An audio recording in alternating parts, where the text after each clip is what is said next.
lot of words to describe absolutely nothing, really. So show me on the Hansard where the threats are. I want to hear those threats. There's no such thing. Mr. Paulsen, This is someone's delusion. There really are no threats. If they're not on the Hansard, it's delusion. So whose delusion is it? Yours or the speaker's? So, you know, Mr.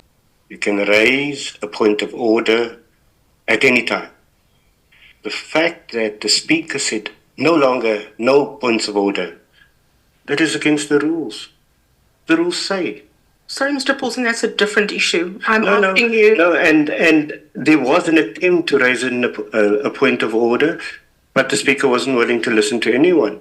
And that is why that appeal came through Mr. Malema, Speaker. Why not warn Kanye Kaiser in the same way you've warned other members? So, Mr. Paulsen, that is not the issue here. It's not the issue about the point of order. The issue is that the Speaker had made a ruling. She repeated that ruling. And you defied that ruling. You disrespected her. There were repeated appeals for her to first warn him. Now, those appeals could have been exhausted first. So, it would have brought calm to the House, and we could have continued as normal. So you would rather prefer to listen to your commander-in-chief in the House than the Speaker? I would rather prefer the Speaker be consistent and fair. So the issue of fairness, did you raise a point of order and say that it was unfair? No, you didn't raise a point of order. I see it nowhere in the hands. It was raised before the commander-in-chief tried. Mr. Paulsen, we are now focusing on your conduct. Nowhere do I see that you raised a point of order.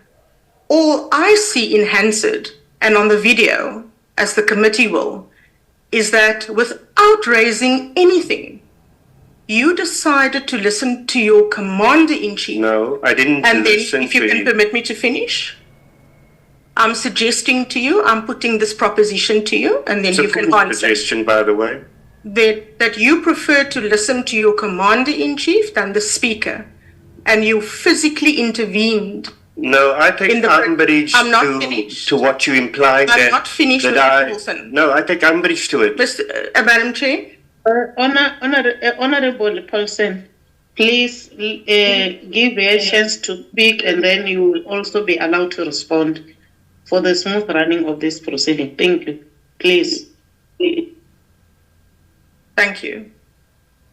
And you proceeded to physically intervene in the removal of a member, which I put it to you in terms of the rules, amounts to gross disorderly conduct. In terms of Rule 69, it's B. I'll read it to you, Mr. Paulsen. Grossly disorderly conduct. Members may not engage in grossly disorderly conduct in the House and its forums, including A and then B, in any manner whatsoever, physically intervening, preventing, obstructing, or hindering the removal of a member from the House who has been ordered to leave the House. Okay. Let me put it this way. I stood up, I engaged them orally, not physically. So, by me speaking to someone, that's not gross disorderly conduct. Gross disorderly conduct is actually ordering Parliamentary Protection Services to physically remove, and that is gross disorderly conduct. You have no idea how this bounces behave. But anyway, that is your interpretation. I take umbrage to what you imply, that I listen to someone else. I follow my own mind. There was a matter being appealed. And regardless as to who was appealing the matter, I felt that we let that appeal run its course before we resort to the Parliamentary Protection Services. And just to close off the point, and this will be my last issue. The first charge relates to a contravention then of Rule 69. I've already pointed out to you 69B, on which charge 2 is based, read together with Rule 73.5, but it's the same rule. But the further transgressions is that you deliberately created serious disorder or disruption in the house. I won't repeat B. No, You repeatedly undermined the authority of the speaker, who was the presiding officer. You refused to obey her rulings. E, using or threatening violence against a member or other person. That relates to the physical intervention and the pushing away of the That is quite PPS. spurious and serious. There were no threats of violence there. Really? Can I just read it to you? Okay. Using or threatening violence against a member or other person. And F, acting in any other way to the serious detriment of the dignity, decorum, or orderly procedure of the House.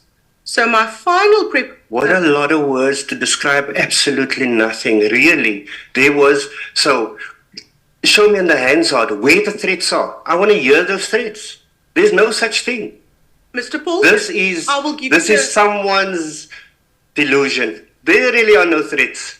If they're not on the Hansard, it's delusion. So whose delusion is it? Yours or the speaker's? So, you know, Mr. Paulsen, for purposes of moving forward, Yeah. I am prepared to accept that no verbal threats were made. No, but that's what you implied. Threatening someone's life. How do you threaten someone's life? Mr. Paulsen, can I just Verbally. can I just read it to you again? Just to close this point. Let me just read it to you again.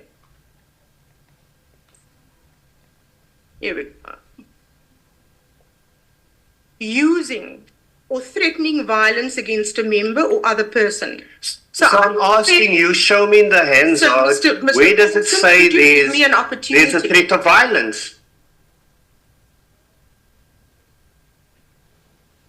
Mr. Paulsen, Yes. I ask the questions. You don't ask the questions. I'm going to read it to you again, 69E. But what if he doesn't understand you? What if he doesn't understand you? What must he do? You are badgering the witness, man. Honorable Ndlo's order. You are not allowed to do that. I'll read it to you again. Using or threatening violence. So, Mr. Paulsen, I'll give you the benefit of the doubt. It's not threats, direct verbal threats. So you're saying that does that charge still stand? Yes, because it also says using or threatening violence. So I'm There was putting no it to you. violence. Ma'am. So can you please just give me a chance? Okay. All right. I have to do this. This is what the procedure is for. Okay. I'm putting it to you that the video evidence clearly shows that not only did you physically intervene, you pushed the PPS members out of the way. You tried to push them back so that they don't remove Mr. Keza. That is what the video evidence No, shows. look at it again. I'm standing. I'm trying to talk to them, and they start grabbing me. Now, what must I do? And you, Allow myself to be grabbed. and you then obstructed them from doing their job. No, I didn't obstruct them. There's no way. They grabbed me. When I stood up, they grabbed me and treated me. And the speaker goes, and now you're saying that I threatened violence. I was the one being murte, and you're telling me that I threatened violence. How? I mean, in what world do you live in to see a man being beaten up and saying he threatened violence? Mr. Paulsen, there's no suggestion. No, but you see, Video I clip threatened violence. I'm going to leave that, and we will argue that. No, but I want you to withdraw that particular charge saying that I threatened violence. Mr. Paulsen, you're not listening to me.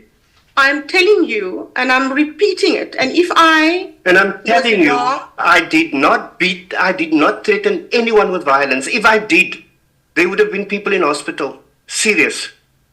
I was the one allowing myself to be beaten up all the time because I don't want to hurt those people. They are following instructions from the speaker to unleash violence on members of parliament. And you're telling me that I was threatening violence. Me, the one that was being beaten up, that most of the time after these altercations, I have to go to a hospital because I allow myself to be beaten up. Because those parliamentary protection services are abused by the speaker to beat up black people. You're telling me I'm the one that threatened violence. So, Initiator, can we proceed so that we close this? No. So, I want you to withdraw that charge. Sorry, I was the one Madam being Chair, if beaten you up. could just intervene here. Madam Chair. Honorable Paulsen, I Yes. believe the proceeding must go smoothly by listening to each other. He will be allowed to respond after the initiator has put her points, but interrupting her and interdicting her doesn't assist us because we want to get the sense of what transpired and we want also to hear your response on this. Members of the portfolio committee are Chairperson, I've refuted the charge. I'd like to know, does the charge still stand? Madam Chair, may I proceed? Yes, proceed, initiate. Thank you. So, Mr. Paulsen, you are also accused of refusing to fine the speaker when she asked you to leave. How? You refused? How did I refuse? They dragged me out there. I'm going willingly. They even gave me a wedgie on the way out. You think it's fun for me? Mr. Paulsen? I don't know what that is. Mr. Paulsen, sorry. I'm so sorry to do this, Chairperson. I'm not disputing that it happened, but it would give me greater comfort if we could be given reference of where the speaker asked Mr. Paulsen to leave. I'm not saying it didn't happen, but I'll be comfortable if I could see that in the record. Noted. Thank you. You can look at page 342 where the speaker says, Honorable Paulsen, you may as well leave. And this was immediately after Mr. Paulsen intervened to protect Honorable Treza. I'm sorry again. That to me reads more like a ruling rather than an invitation for him to leave. Yeah. It's a ruling for him to leave rather than appealing to him to desist from his conduct. Yes. Chair, I'm very happy to argue that in oral argument. I will leave that point. No, but Yeah, but what- they made the accusation that I refused to leave. I didn't. She just said leave. And then I'm leaving already and she's telling me to leave. It's actually unnecessary for her to have said that. They were removing me already. Chair, as I said, I will deal with it in oral argument.